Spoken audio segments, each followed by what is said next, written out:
dear students, अस पढ़ान chapter 5 physics sources of energy.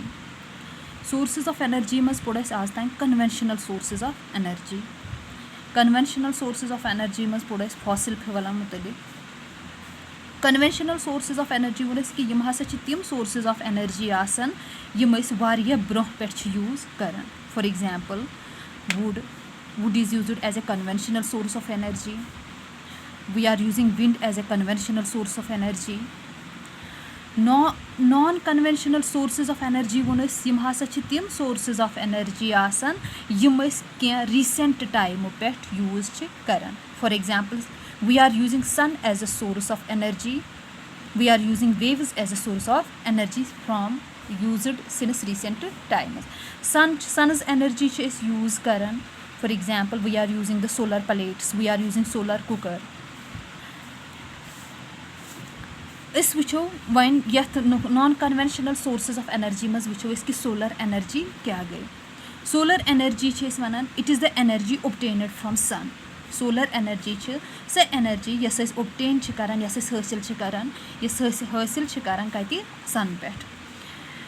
Sun radiates energy at the rate of 4.5 to 10 power 23 kilojoules per second. Yus sun Amik radiating power यह radiate करान energy at the rate of 4.5 into 10 power 23 kilojoules per second.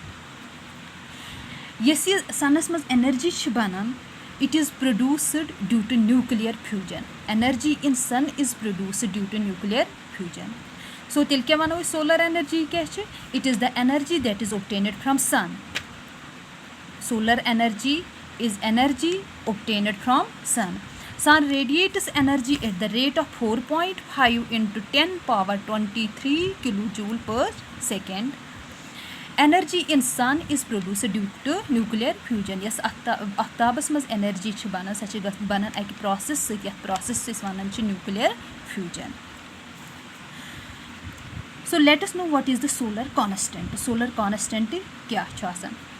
Amount of solar energy received by Earth's surface of 1 meter square in 1 second. Solar constant क्या आसान. Solar energy yes Earth's surface yes Earth receive करान.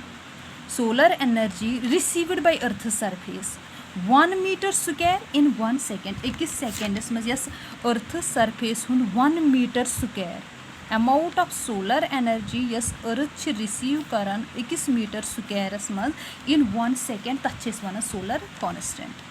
Solar constant it is the amount of solar energy received by earth surface of 1 meter square in 1 second.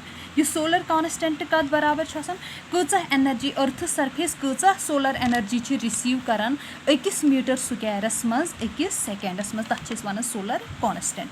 Solar constant अमिक value 1.4 kilojoule per second per square metre अमिक value वन depend करान कि yes intensity of सन कुन जाए ज़्यादा कुन जाए कम. फॉर एग्जांपल अगर अस करो कंपेयर जम्मू एंड कश्मीर युस जम्मू रीजन ततन इंटेंसिटी सन ज़्यादा एज कंपेयर टू कश्मीर. ये मैक्सिमम टेम्परेचर गसान 28 degree to up to 30.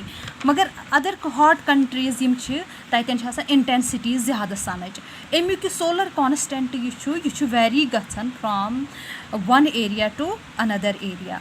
The value of solar constant varies from 1.308 kilowatt per meter square to 1.398 kilowatt per meter square. येतन सनच इंटेंसिटी ज़्यादा ततन solar constant ज़्यादा. येतन सनच इंटेंसिटी कम ततन सोलर कॉन्स्टेंट वैल्यू ति कम. So let us know what are the advantages of solar energy. Solar energy Hind क्या advantages गोडनेथ solar energy free of cost. Yes energy receive करान सन पे तम खतर पेवान कहें पे कर यह free of cost. It does not cause any pollution. Solar energy yes energy receive करान सन पे सह पोल्यूशन कहें सह फ्री ऑफ पोल्यूशन. ठीक क्या सह रेजिड्यू लीव करान. It is available in abundance in hot countries like India. यह सोलर एनर्जी मकदारस मज एवेलेबल ये हॉट कंट्रीज तक तिमन कंट्रीजन मज टेम्परेचर वारिया ज़्यादा तक एबेंडेंस अमाउंटस मज अमाउंटस मज solar energy available. These are the advantages of solar energy. गोडनुक क्या it is free of cost. Solar energy free of cost. It does not cause any pollution. यह पोल्यूशन एनवायरमेंटस मज क्रिएट करान क्या. It is available in abundance in hot countries. These are the advantages of solar energy. Disadvantages क्या solar energy. Initial cost is high. तमिक मतलब क्या गो सोलर एनर्जी ये पावर प्लांट बनावान. पावर प्लांट बनावान. सो पावर प्लांट बनाने खतर तमिक इनिशियल कॉस्ट गोडनेथ पावर प्लांट एस्टेब्लिश करुन या तुम करो एग्जाम्पल शॉर्ट इनिशियल कॉस्ट यम गर लागान पन सोलर पैनल्स. सोलर पैनल्स कम खतर लागान कि यह कर एनर्जी कैप्चर कम पे सन पे तो हेकान तम पे इलेक्ट्रिसिटी जनरेट कर. सो क्या इनिशियल कॉस्ट सोलर पैनल्स या सोलर प्लांट्स या सोलर कुकर्स यूज़ करान तिमन इनिशियल कॉस्ट गोडनेथ पे करुन.